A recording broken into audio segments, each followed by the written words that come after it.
Assalamu alaikum. Урматтуу мекендештер, жалпы кыргызстандыктар бүгүн Баткен шаарында өзгөчө күн себеби дегенде Кыргызстан бүгүн кошуна Тажикстан жана Өзбекстан өлкөлөрүнөн келген конокторду бүгүн Баткен шаарында кабыл алып отурат. Себеби дегенде үч өлкөнүн ортосундагы достукту мындан ары чыңдоо максатында ыр фестивалы башталды.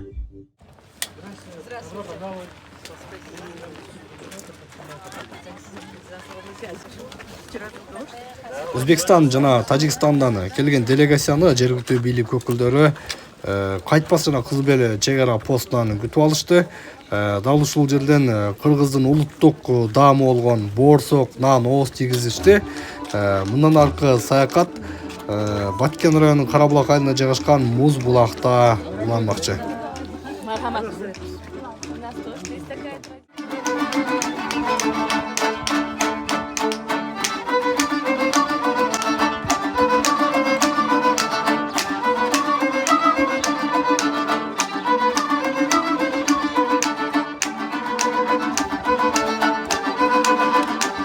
Biz Farg'onadan, O'zbekistondan bir guruh madaniyat san'at xodimlari Qirg'iziston taklifi bo'yicha katta festivalga tashrif buyurdik. Yana bugun sayohatlar qilib tarixiy joylarni, tabiat qo'ynida, toza havoda, tarixiy joylarda o'rganyapmiz. Juda bundan biz xursandmiz. Bu ko'rinishlar, bu tabiat nimalari bizni san'atkor, madaniyat san'at xodimlariga yanada ulkan nima beradi, ishtiyoq beradi, ijodiga ijod qo'shadi. Biz juda bundan xursandmiz. Mana tantanali ravishda kutib olishdi hammasi biz o'ylagandan ko'ra yaxshi bo'lyapti. Biz qardosh xalqlarimiz, Tojikiston madaniyat san'at xodimlari bilan ko'rishdik, mana ular bilan o'rtoqlashyapmiz. Barcha Tojikiston, Qirg'izistonlik biz ijodkorlarimizni hammalarini O'zbekistonda kelasida bo'lib o'tadigan festivallarda, tadbirlarda kutib qolamiz. Я Бахтиёр Касымов, начальник управления культуры Сагдийской области.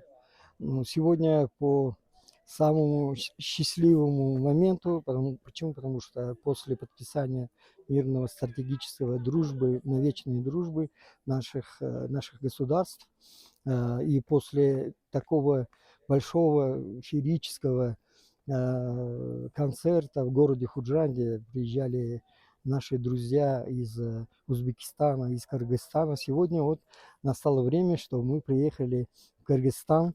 Места, я скажу вам, райские места, очень красиво, дышится очень легко, и атмосфера очень такая дружелюбная. Все и узбеки, и таджики, и киргизы здесь все одной семьей.